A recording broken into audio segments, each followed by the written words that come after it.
What is up, you guys? I'm Brittany. This is Spoonful of Spirit. Welcome back to my channel and to video number 3 in a 4-part series in which I am demystifying Reiki, teaching you about the benefits that I've experienced, what it can bring into your life as well, and maybe by the end of these videos, you will be inspired enough to book a session. As a reminder, for those of you who are new here, at Spoonful of Spirit, I am working on helping the anxious and the ambitious heal in a messy, big ol' human experience that we're all just working on getting through.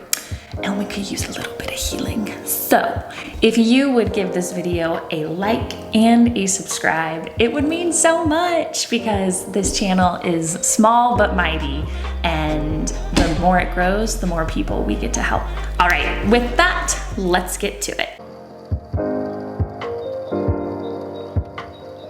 In today's video, I'm talking about what to expect from your first Reiki session. When it comes to being in the session, the Reiki practitioner will typically spend a few minutes reviewing the questions and answers that you shared ahead of the session about the issue that you want to work through, whether it be mental, emotional, physical, spiritual.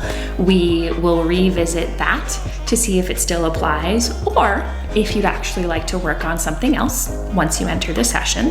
I incorporate an oracle card reading into my Reiki sessions, so I will have pulled the oracle card the night before, and before we dive into administering Reiki, I will also read that card to you, and we can talk about how it applies to whatever it is that you've come to work through in your session. In the session, as you're getting to know the practitioner and he or she is getting to know you, it's customary for the Reiki practitioner to share what kinds of feelings or mental visions come up when they're working with a client during the session. A practitioner and a client may see animals, scenes in nature, colors, people. Typically, I will send a follow-up email after the session sharing and what the significance of each of those things mean. So after you've gotten to get to know the practitioner a little bit, then the practitioner usually segues into some sort of guided meditation. Some of you might be thinking, oh my God, I can't meditate. I get so distracted, I can't do it.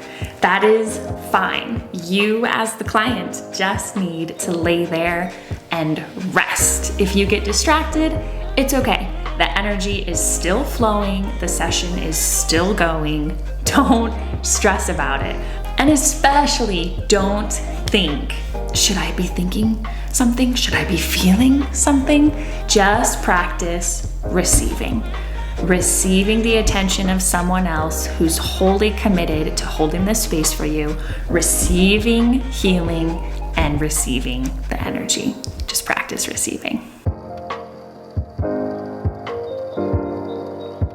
You can expect for the practitioner to channel Reiki for about 20 to 30 minutes. So I personally like to mentally scan the person's body, and then I start working at the root chakra and slowly work my way all the way up to the client's crown chakra.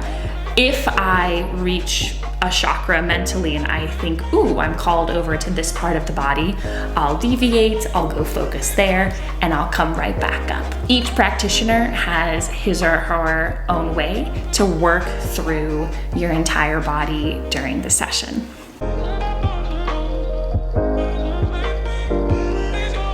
Oftentimes, people can share that they will feel a tingling sensation or parts of their bodies jolt and move on either side. Some clients have experienced a warming sensation, a cooling sensation in particular parts of your body. Take note of that because it's really interesting at the end of the session to discuss what you experienced as a client and what the practitioner experienced. Sometimes there's some jaw-dropping synchronicities that are really cool. And then also it's important to know that some people can have a really profound session. They can cry, they can have a really big release, and some people may not. And it is okay. Like, however you respond, if you are receptive to this person channeling healing energy, you will reap some benefits from that. Do not tell yourself that you should have a particular kind of Reiki experience. It's bullshit. You are there to receive. And with that, you then get to the end of your Reiki session. And what you should expect is the practitioner to share what he or she felt, saw, the parts of the body that they were drawn to, and if they had any sensations, come up with that. And then you can share what came up for yourself. And then the practitioner typically sends a follow-up email with any oracle cards that were drawn and their meaning, as well as the things that you both saw or felt and greater details on what that means for your session. So that is it, you guys. Short and sweet on what to expect in your first Reiki session. As a reminder, if this content's resonating with you, give this channel a like and a subscribe. It means a lot. It's small but growing. And I hope to see you in my next video, which is part 4 and the last video in this series, in which I describe how Reiki can benefit you well beyond the initial session. All right, you guys, I'll see you later. Bye.